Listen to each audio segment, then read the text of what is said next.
On Two Wheels is brought to you by the following sponsors. Victory Motorcycles, the new American motorcycle. Hunter Motorcycles, never conform. Triumph, go your own way. Suzuki, way of life. Adventure Cams, suppliers of Sena Bluetooth headsets.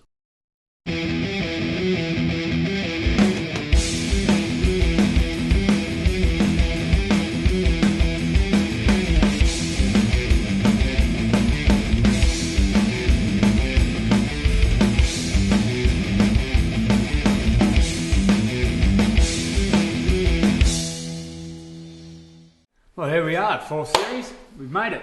Yeah, we got there in the end, didn't we? A brand new series of On Two Wheels. And ain't it a hoot? Oh, it's going to be good. It's going to be good. You're going to like this series. I think we've got a lot of fun happening. Yep. We get Lauren on stage at the Perth Motorcycle Show. Yeah. Yeah, and we get you dressed up in a leather suit to ride a scooter. Oh yeah, the scooter challenge. Yeah, that was good. While we're on the subject of scooters.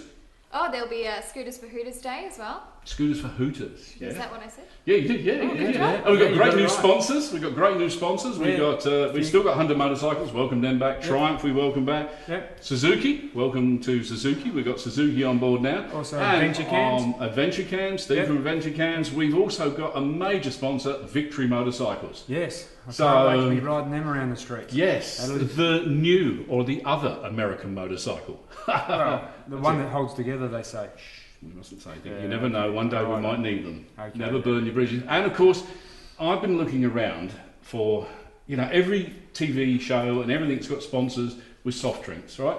Yeah. We've got drinks like Red Bull.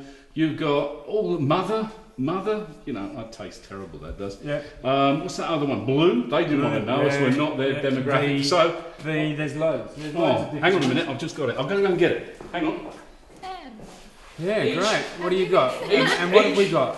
Each guest on the show will now be given our very own. We're sponsored by a new company.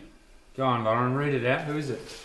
Oh, fantastic. Pussy Energy Drinks. They've come on board. So I can't wait to get that on my lips.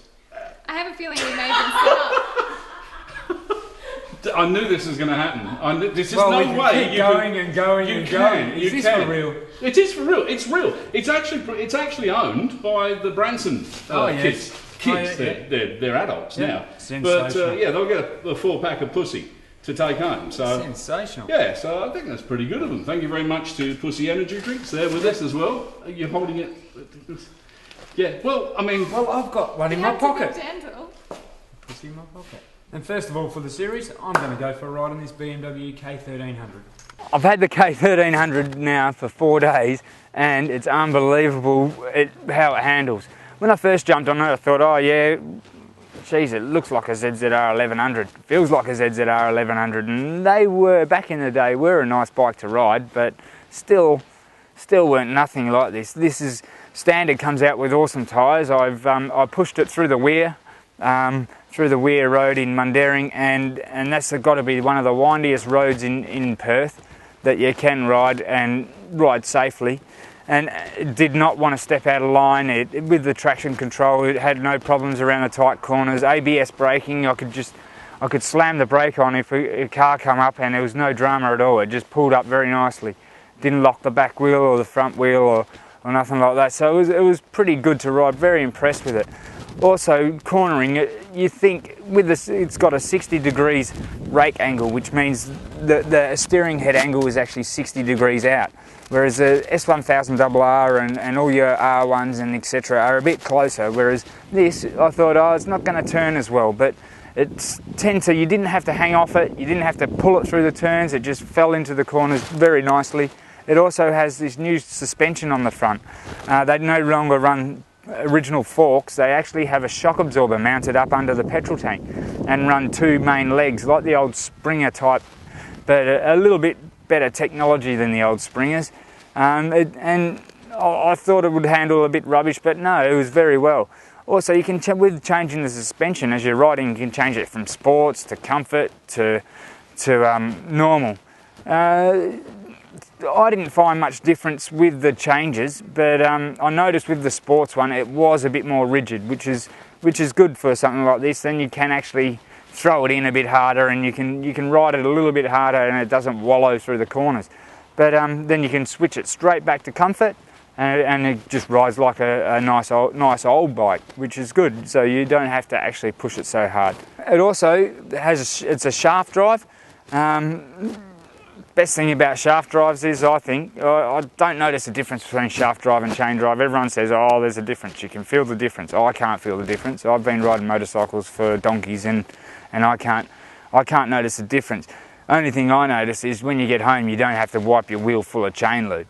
That's the best advantage, and also you're not wearing out a set of chain and sprockets every time you go for a ride, or you go through the dust. You're not chewing out sprockets. It's brilliant. I can't see why every motorcycle is not shaft drive. It makes it a lot easier on maintenance. You're not going to the shop every 6 months to buy chain and sprockets. You don't have to stop and adjust your chain. It's something that I think every bike should have. Also equipped with this bike is a quick shifter. I don't know if anyone's ridden with a quick shifter before, but if you have, you'd understand how much bliss it is to ride with a quick shifter. What you can actually do is roll the accelerator on. You can ride it at, say, 8,000 RPM, and instead of rolling off the accelerator or hitting the clutch to change gears, you just click the gear, hold the accelerator at 8,000 RPM and just click the lever, and up she comes. She'll cut the engine out for a point whatever of a millisecond just to shift the gear, and it'll change as smooth as possible. You don't even, and when you're doing it, it actually puts a very nice note out of the exhaust, so you can just ride up and down the street doing the quick shifter just so, because it sounds nice.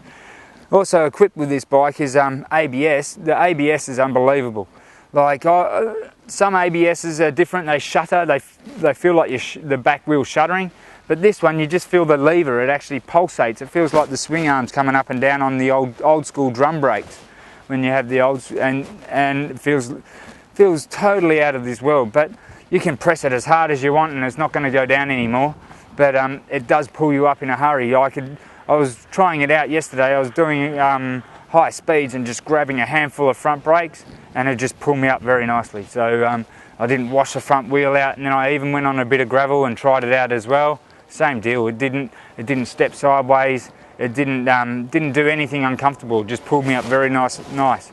Also with the I found with the traction control in the gravel, you can just nail the accelerator, dump the clutch, and it will not spin the back wheel.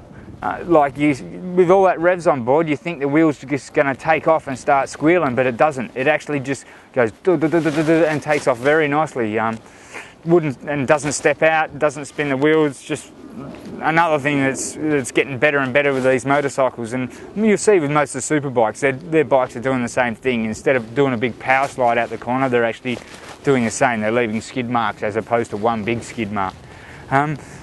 I can't really fault this bike. It is a bit heavier. It does take a bit more load, but it's about 230 kilos, and then you can load it up to just under 500 kilos, which is pretty good for a motorcycle, for under 500 kilos to load it up, and still rides like a sports bike. So anything other than that, I can't fault the bike. It's worth, if you're going for a long tour, it's good for that, or if you're just zipping around the streets, it's still good for that. It's a good happy medium bike. You could use it pretty much anywhere. Yeah, you could take it around Australia, or you could just cruise through all the windy roads and still enjoy both.